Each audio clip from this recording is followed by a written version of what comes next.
Undang-undang ini tidak memasukkan tentang bahaya dari dampak dari kebebasan seksual, yang tentu saja ini sangat berbahaya bagi masa depan negara.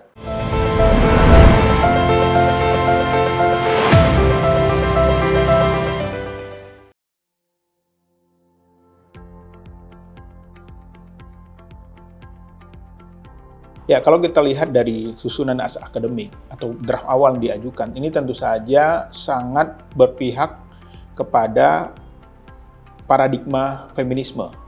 Paradigma di mana orang-orang yang dianggap suka sama suka atau sexual consent, ya, itu tidak dianggap sebagai sebuah kekerasan.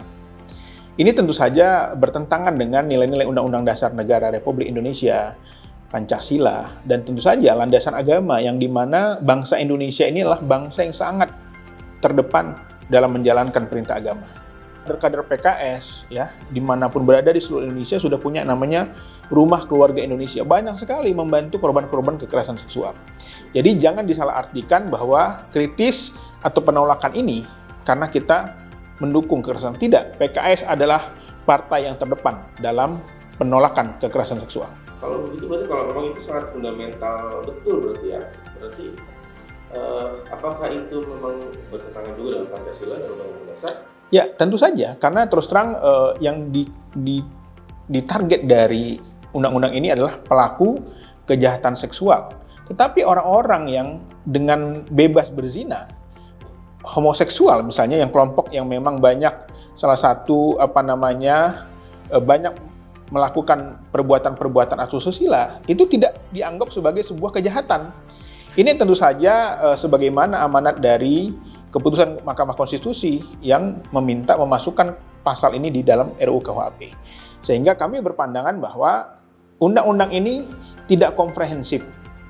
Lagi-lagi kami tidak mendukung kejahatan seksual, kami menganggap undang-undang ini tidak komprehensif. Untuk itu perlu ditolak. Karena apa? Karena substansi dari kejahatan seksual dari pengalaman kami adalah bahwa misalnya kasus-kasus di mana kekerasan dalam berpacaran, itu awalnya suka sama suka. Artinya ada konsen di sana. Ada konsen. Ada kekerasan di sana. Betul, tetapi itu dianggap tidak masuk dalam konteks kekerasan kalau ada suka sama suka. Ini cukup berbahaya. Yang kedua, perzinahan. Ini juga paling banyak. Yang ini merugikan. Infeksi menular penyakit seksual, penyebaran HIV/AIDS, itu salah satunya akibat dari suka sama suka. Ya, makanya kejahatan seksual dan kebebasan seksual ini adalah harus jadi perhatian. Tetapi undang-undang ini tidak memasukkan tentang bahaya dari dampak dari kebebasan seksual, yang tentu saja ini sangat berbahaya bagi masa depan negara. Ya, kami beranggapan bahwa kekerasan seksual itu harus komprehensif. Dalam berbagai kasus misalnya, pelaku tindak pidana kekerasan seksual itu misalnya adalah orang-orang yang kecanduan video porno. Untuk itu konteksnya adalah konten-konten di sosial media ataupun di internet yang berbasis pornografi itu harus dilakukan screening lebih ketat, harus diadakan razia cyber. Ya, itu tidak masuk juga di dalamnya. Yang kedua adalah justru masuk ke dalam ruang-ruang rumah tangga, di mana suami istri yang bisa dipidana kalau ada salah satu di antara mereka yang tidak berkenan. Ini tentu saja menjadi salah satu yang akan menjadi masalah di dalam prakteknya di lapangan. Jadi kami ingin undang-undang ini berkualitas. Jadi masyarakat Indonesia yakinlah bahwa PKS adalah partai yang terdepan dalam menolak kejahatan seksual. Kami terdepan. Untuk itu, kami berharap ini jangan di-framing bahwa ketika menolak ini adalah bahwa kami tidak peduli. Tidak, kami sangat peduli dengan korban, kami sangat prihatin. Tetapi yang kami permasalahkan adalah ada penumpang gelap di undang-undang ini. Yaitu kelompok-kelompok yang ingin memasukkan konten sexual consent di dalam undang-undang ini. Jadi kata-kata misalnya paksaan, dengan paksaan artinya itu bermakna kalau tidak dipaksa, kalau suka sama suka tidak apa-apa. Ini tentu saja pasal-pasal yang harus segera direvisi, segera diperbaiki dan tidak dimasukkan. Dan lagi-lagi solusi dari kami adalah bagaimana sebaiknya undang-undang ini ditolak terlebih dahulu. Kita menunggu bagaimana revisi KUHP yang akan memasukkan homoseksual, LGBT dan perzinahan itu masuk di dalam tindak pidana. Yang ini tentu saja menjadi komprehensif sehingga undang-undang ini juga harus bisa merunut, memasukkan konsep tentang pelanggaran pidana kejahatan dalam konteks berzinahan di dalam undang-undang ini.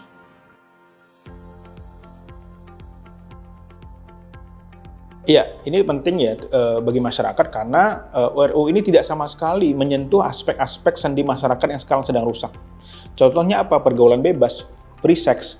Seolah-olah kalau dia setuju sama setuju, itu tidak masalah. Padahal di dalam agama apapun, saya kira dalam budaya kita bahwa kalau dia belum menikah, walaupun setuju sama setuju, itu adalah pelanggaran moral, pelanggaran zina yang ini tentu saja merusak sendi-sendi negara kalau dibiarkan. Harusnya undang-undang ini lebih komprehensif, ya bukan hanya memasukkan konten tentang aspek kekerasan saja, tapi juga aspek-aspek yang dia mungkin tidak dengan kekerasan, tapi itu sangat membahayakan keberlangsungan hidup bangsa dan negara kita.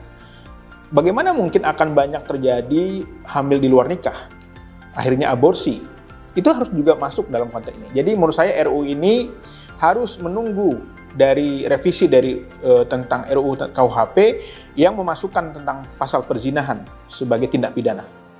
Berarti urutannya RUU KUHP itu tentang perzinahan itu harus disahkan dulu. Betul. Baru RUU TPKS ini akan menyelesaikan masalah. Betul. Kalau perzinahan sudah masuk dalam pasal pidana kejahatan seksual, ini tentu saja akan merubah semua paradigma undang-undang ini. Kami takutnya kalau ini tidak menunggu KUHP, maka nanti akan tumpang tindih.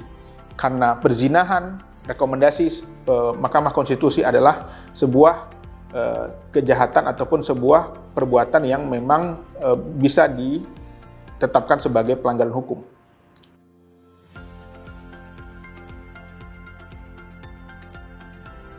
Ya, kami sudah mengingatkan pemerintah sebagaimana sebelumnya di RUU Cipta Kerja. Ya, walaupun akhirnya pemerintah memaksakan keinginan dan akhirnya digagalkan oleh Mahkamah Konstitusi, ini tentu juga masyarakat sipil juga tidak akan diam. Untuk itu, kami sudah berjuang maksimal. Apabila pemerintah dan DPR tetap memaksakan mengesahkan undang-undang ini, tentu saja akan ada banyak pihak-pihak yang tidak berkenan dan menggugat, dan ini tentu saja mengganggu stabilitas negara kita. Menimbulkan huru-hara karena tidak mengakomodir masukan kedua belah antara yang setuju dan tidak setuju.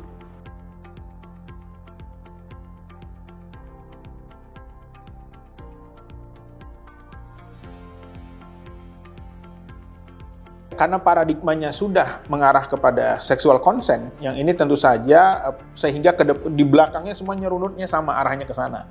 Jadi menurut saya mendingan RUU ini ditolak, mungkin kita bisa masukkan di RUU KUHP yang lebih komprehensif, yang itu jelas tindak pidana. Ya, jadi ngapain kita membuat satu undang-undang yang induknya itu belum jadi, mendingan kita tunggu induknya agar di bawahnya bisa mengikuti lebih komprehensif. Artinya PKS sangat concern sekali tentang penyelesaian masalah kekerasan seksual ini melalui RUU KUHP tadi. Betul. Dan PKS sangat concern dengan masa depan bangsa kita, khususnya bagi remaja kita saat ini, pemuda kita yang saat ini apabila konten tentang sexual consent ini dikemukakan, disampaikan, disosialisasikan, ini tentu saja akan merusak sendi-sendi negara kita. Ya, kalau kita mau menilik di berbagai konten media sosial saat ini, memang kelihatannya sexual consent itu menjadi bahasa sehari-hari bagi kaum muda saat ini. Betul.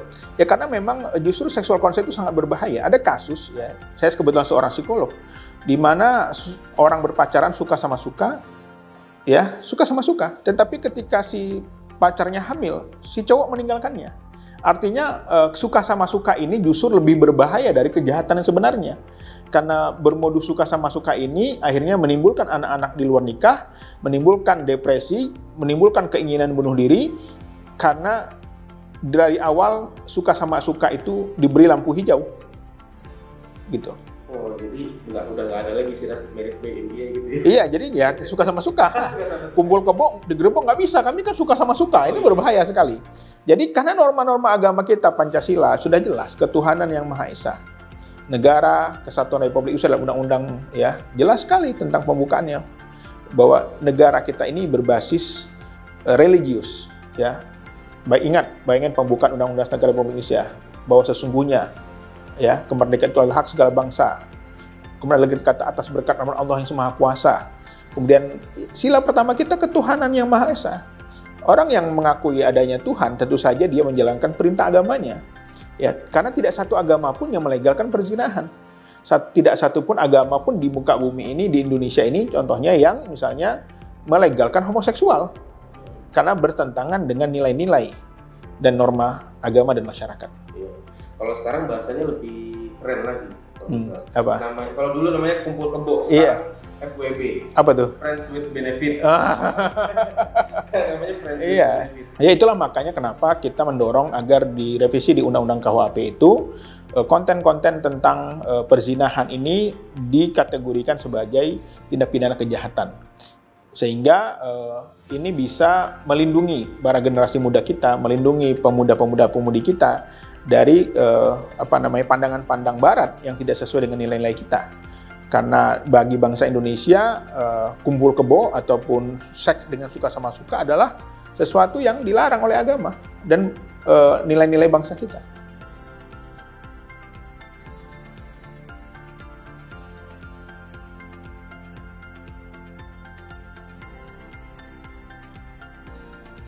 Ya, jadi PKS ini punya namanya bidang pemberdayaan perempuan dan keluarga. Di bawahnya ada namanya Rumah Keluarga Indonesia. Yang dilakukan pertama adalah PKS ini sangat concern dengan yang namanya keluarga. Perlindungan terhadap anak, ya, termasuk edukasi dengan internet sehat. Ini juga sangat penting. Yang kedua juga banyak kantor-kantor PKS ini di seluruh Indonesia dijadikan pusat-pusat konseling, pusat-pusat pendampingan para korban atau penyintas kejahatan seksual ini. Jadi nggak usah diragukan lagi kalau PKS adalah orang yang terdepan dalam membela ataupun membela korban dan mencegah kekerasan seksual, kejahatan seksual.